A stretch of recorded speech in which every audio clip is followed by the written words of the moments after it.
Hey, this is the Joshin family and welcome to our vlog.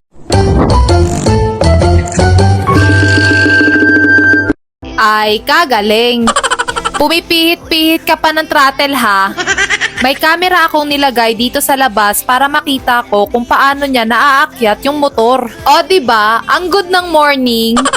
Ang aga-aga nakasampak agad siya dyan sa motor. Kagaling mong bata ka. Nagsusuperman pa nga. Naku, Bebo, may pinagmanahan ka talaga.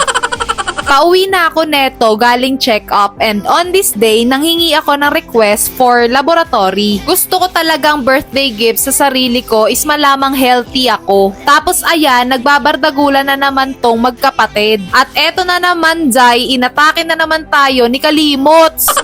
Jai, nakalimutan ko yung documents ni Kuya Sayon. Kaya nag-e-bike na kami para mas mabilis. And yes, nung nakaraan, nakita na namin yung name ni Kuya Sayon sa list ng grade 1. Pagpasok namin sa school, kagad ko na ding pinilapan yung confirmation slip kasi Jai, ang kulit ni Bebo sa likod ko. Sinaway na siya ng guard pero Jai, di talaga umubra.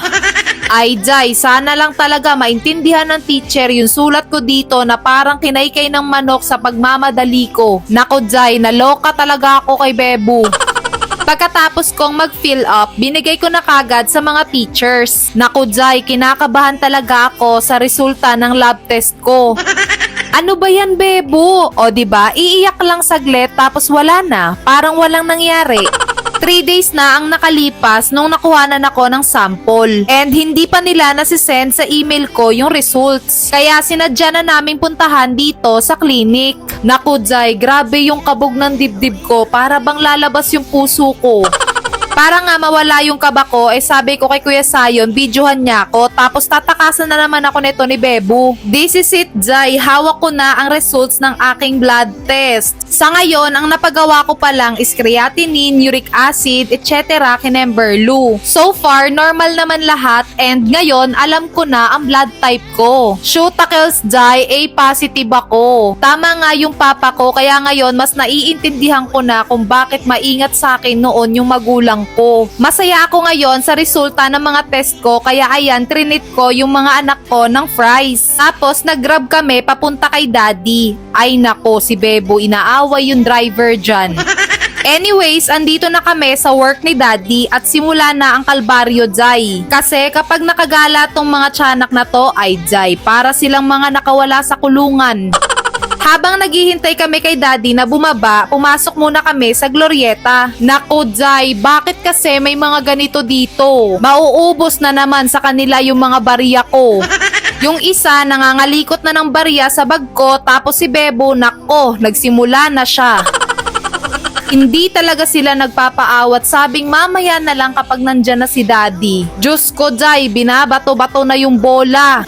Hindi rin nagpapatalo si Bebo, buti na lang Jai, napansin ko kagad na walang harang. Kaya dali-dali kong inabangan at sinalo. Nag-ikot-ikot muna kami dito sa second floor kasi di ko na alam paano hahatiin yung katawang ko sa kanilang dalawa. Jai, hindi rin ako nakapalag, nagpabili pa nga ng mga laruan. Ayan na sila. Hala, sige, Diyos ko Lord, paano ba to?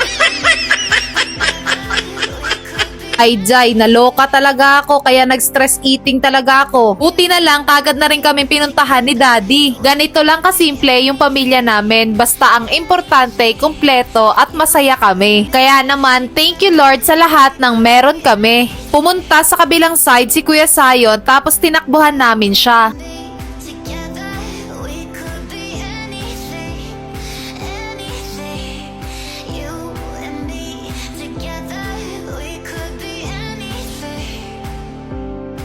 Basta usapang takbuhan, gustong gusto at tuwang-tuwa dyan si Bebo. Tapos umakyat kami sa taas at dito kami maghahapunan sa food court. Gulay. Kapalengke. As a vegetarian person, naghanap nga ako dyan ng gulay. Pero yung in-order ko nga dyan, beef tenderloin, tas kay daddy, porterhouse steak, tas kay Kuya Zion, chicken steak. Habang waiting kami, etong si Kuya Zion, nakahanap ng kalaro. Nagintay lang kami ng 10 minutes at parating na yung foods namin. Ay, ang pogi naman netong naghatid ng food namin.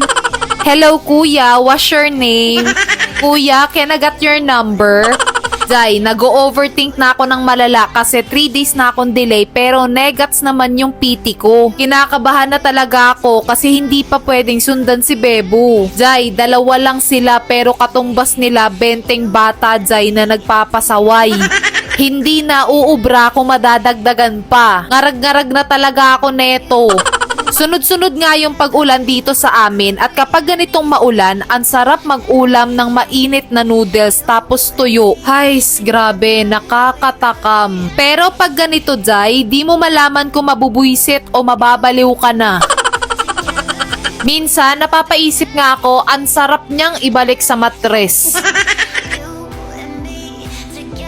Once again, this is the Joshin family. Be smart, be safe, love ya!